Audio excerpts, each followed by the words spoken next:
Apa daya tarik pemain keturunan terhadap tim nasional Indonesia? Misi lolos ke Piala Dunia 2026 ini serius dikerjakan oleh PSSI. Dengan putaran ketiga kita persaingannya dengan negara mana saja. Kita butuh pemain yang selevel apa, posisinya apa. Kita akan cari itu pemain keturunan sampai nanti pada titik kita bisa lolos ke Piala Dunia.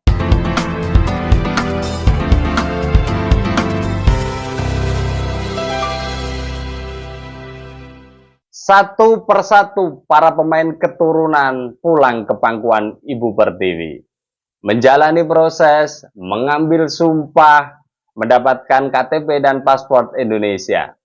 Berseragam tim nasional Indonesia bagian dari kebanggaan mereka.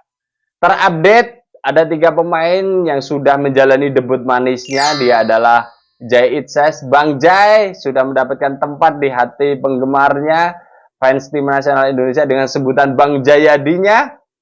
Terus kemudian The Professor Tom Haye, debutnya sangat apik sekali ya, dengan segala macam kelebihan individunya. Kemudian Ragnar Oratmangun juga menjalani debut yang sangat manis, mencetak 1 gol dan membawa Indonesia menang melawan Vietnam. Kita tidak akan membahas bagaimana timnas Indonesia memetik kemenangan melawan Vietnam, akan tetapi lebih jauh lagi kita akan membahas tentang apa daya tarik pemain keturunan terhadap tim nasional Indonesia.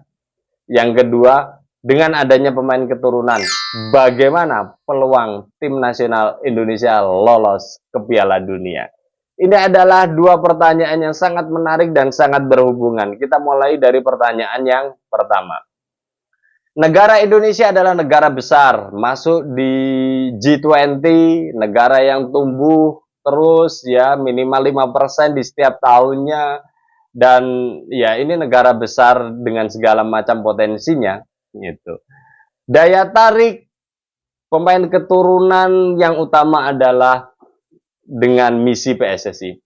PSSI mengatakan melalui ketua umumnya Pak Erick Thohir, Indonesia punya mimpi lolos ke Piala Dunia.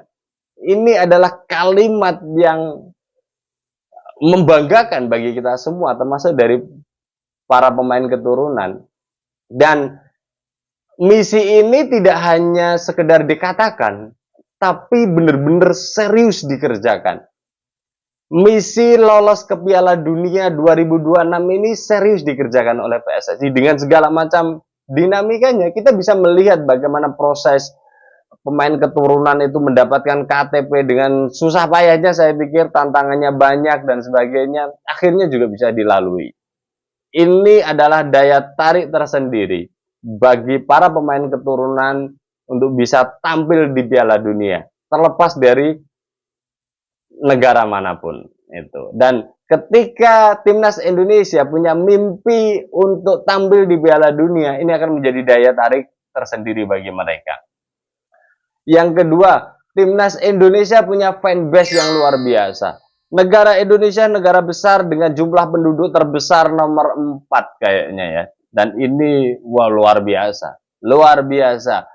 Fans sepak bola Indonesia di dunia adalah salah satu yang terbesar dengan segala macam dinamikanya itu. Dan kita bisa melihat bagaimana dampak klub atau para pemain jika sudah bersinggungan dengan Indonesia.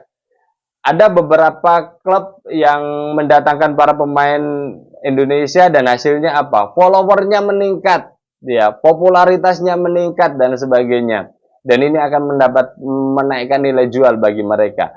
Saya kasih contoh, di luar sepak bola ada Red Spark Liga Korea, dan di situ ada Megawati pemain tim nasional Indonesia voli putri yang masuk ke Red Spark. Dan apa yang terjadi? Setelah sekian hampir 1 tahun Megawati masuk ke Red Spark, followernya luar biasa, fanbase pecinta voli Indonesia lari semua untuk mendukung Megawati dan Red Spark. Ini kan sesuatu yang luar biasa. Dan voli Korea sebelumnya yang tidak pernah ditonton oleh orang Indonesia sekarang ditonton karena ada Megawati. Sekali lagi, fans tim nasional Indonesia ini mengerikan. Iya, kalau sudah bilang cinta terhadap tim nasional Indonesia, maka akan cinta ke pemain-pemainnya juga, termasuk para pemain keturunan yang akan membela tim nasional Indonesia. Dan itu nanti ya trigger dari Tom Haye, saya pikir pemain termahal yang sekarang masuk menjadi WNI itu trigger. Ada Tom Haye, nanti akan ada pemain-pemain yang lebih berkelas akan datang. Saya cuma membayangkan jika Van Dijk-nya Liverpool itu bersedia berseragam tim nasional Indonesia, saya yakin, seyakin-yakinnya beberapa pemain naturalisasi yang kelasnya dengan Van Dijk juga akan mau berseragam tim nasional Indonesia.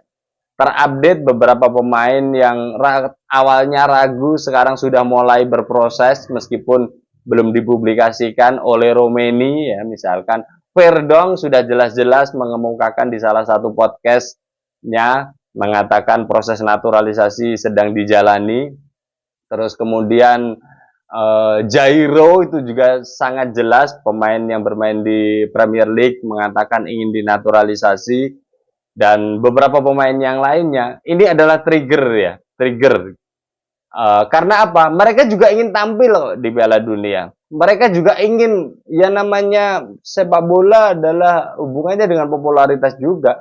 Mereka ingin punya fans sebanyak-banyaknya juga, dan itu bisa didapatkan kalau mereka akan berseragam tim nasional Indonesia.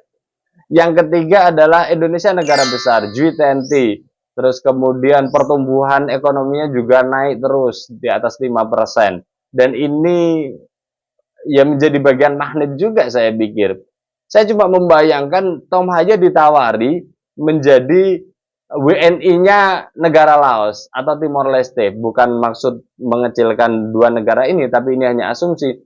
Saya yakin kemungkinan kecil. Kenapa? Ya karena mereka satu, negaranya kecil. Yang kedua, bisa jadi fans sepak bolanya tidak terlalu banyak. Sepak bola bukan menjadi olahraga populer di sana. Sehingga jikapun mereka berseragam timnas Laos, ya suasananya adem-adem saja.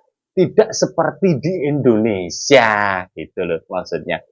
Jika bermain di timnas Indonesia, gaung gema, popularitas akan naik dan sebagainya. Apalagi jika tim nasional Indonesia pertandingan demi pertandingan akan memenangkan pertandingan, dan itu akan menjadi news di mana-mana. Televisi, media online, YouTube, Instagram, Twitter, dan sebagainya. Mereka akan memberitakan tentang para pemain-pemain hebat ini. Itu yang menjadi daya tarik yang sekarang sedang dikelola PSSI oleh Erick Thohir. Pak Erick Thohir, kelebihan Anda di managerial skill cukup kami apresiasi ya, menggunakan momentum Piala Dunia untuk mengundang mereka, menggunakan momentum fans tim nasional Indonesia yang sangat garis keras ini untuk bisa menjadi magnet bagi mereka. Dan kita lihat update-update-nya, pasti nanti akan ada pemain-pemain tambahan yang siap menjadi WNI, pemain-pemain keturunan. Ya. Sekarang pertanyaan keduanya, bagaimana potensi tim nasional Indonesia lolos ke Piala Dunia? Karena ada beberapa tambahan pemain keturunan. Saya bisa katakan peluangnya sangat besar. Sangat besar. Kenapa sangat besar? Sebuah tim itu akan berpengaruh besar terhadap para pemainnya. Ya. Pelatih hebat tidak akan menjadikan timnya hebat jika pemainnya tidak hebat. Itu kata kuncinya. Sebaliknya, pemain-pemain hebat di tangan pelatih yang tidak hebat itu juga akan menjadi biasa saja, karena sepak bola adalah permainan tim.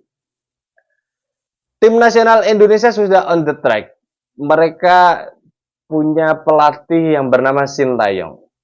Pemain yang saya pikir secara kultur dan karakter sepak bolanya hampir mirip di Indonesia, antara Korea Selatan dengan Indonesia. Dan ini yang menjadikan magnet tersendiri sebenarnya. Bahwa menurut saya kita sudah tepat punya pelatih sekali Sintayong. Ya. Tinggal pertanyaan berikutnya adalah Sintayong butuh apa untuk menjadikan tim ini keren, kan gitu. Butuh para pemain yang seperti apa? pemain ini loh, ini loh, ini loh, ini loh. Itu dikomunikasikan dengan PSSI. PSSI kemudian berlanjut melakukan negosiasi dan sebagainya dengan memanggil beberapa pemain keturunan. Dan kalau ini terjadi, kita bisa membayangkan hari ini itu Sintayong tidak melatih tim nasional, tapi melatih klub berlabel tim nasional Indonesia. Paham enggak? Kalau melatih klub itu kan kita ada target nih. Targetnya juara sebuah tim itu. Maka ya pemainnya jangan di level inilah. Kita butuh pemain ini, pemain ini, pemain ini. Kemudian dari tipikal pemain ini pilihannya A, B, C, D, E. Dari pemain A, B, C, D siapa yang mau direkrut. Ketika siapa yang mau direkrut, ada yang mau kemudian menjadi satu kesatuan tim. Yang itu nanti permainannya akan bisa dinaikkan levelnya oleh pelatih tersebut. Dan itu jika dilakukan akan menjadi tim yang hebat. Begitu juga tim nasional Indonesia ini. Jadi polanya tidak kayak yang dulu. Kalau kayak yang dulu kan ya ini kita punya pemain seperti ini. Kamu pemain hebat kan? Datang deh ke sini. Latih ini pemain-pemain. Antar ke Piala Dunia. Apa yang terjadi? Ya tidak bisa. Karena memang harus diakui sepak bola Indonesia masih berkembang. Levelnya masih di Asia Tenggara. Liga dan kawan-kawannya. Nah, jika pola yang dilakukan adalah pola modern, ya, pola yang baru ini, coba deh kamu ke sini, latih tim nasional Indonesia antar ke Piala Dunia. Bagaimana caranya? Ya, Indonesia kan negara besar. Indonesia punya banyak pemain keturunan di luar negeri. Carilah sana pemain. Nanti saya yang urusi proses WNI-nya. Oh gitu. Iya. Nah, kalau ini dilakukan luar biasa. Jadi Sintayong akan punya banyak pilihan dengan segala macam karakter yang diinginkan gitu. Jadi posisinya itu tidak buntu ketika memang levelnya sudah mentok. Tapi ini timnas bisa terus berkembang dengan adanya kehadiran para pemain keturunan yang sesuai karakter dan level Sintayong. Sehingga akan bisa kita lihat nanti lawan Irak seperti apa, lawan Filipina seperti apa. Kalau misalkan masih membutuhkan pemain-pemain keturunan, pasti akan diangkut itu pemain keturunan. Putaran ketiga kita persaingannya dengan negara mana saja. Kita butuh pemain yang selevel apa, posisinya apa. Kita akan cari itu pemain keturunan. Sampai nanti pada titik kita bisa lolos ke Piala Dunia. Tapi yang pasti PSSI harus bisa melihat lebih awal. Jangan sampai terlambat. Artinya apa? Baru genting-gentingnya itu baru melakukan proses mem-WNI-kan. Itu. Kayak kemarin itu sebenarnya kita agak terlambat ketika kita sudah melewati 2 pertandingan Irak sama Filipina. Kita hanya mendapatkan 1 poin dan itu riskan sebenarnya. Baru muncul beberapa pemain keturunan. Saya tidak membayangkan jika proses ini dilakukan lebih awal. Dan ini pelajaran yang berarti bagi PSSI. Mulai sekarang sudah mulai mencari, kemudian segera memproses sehingga nanti tidak mepet, ya, tidak berbenturan dengan jadwal berikutnya sehingga persiapan tim nasional Indonesia di tangan Sintayong akan sangat lebih kuat, ya. Dengan begitu harapan menang seri lawan apapun di grup putaran ketiga nanti potensinya sangat besar. Dengan demikian Timnas Indonesia punya potensi lolos ke Piala Dunia.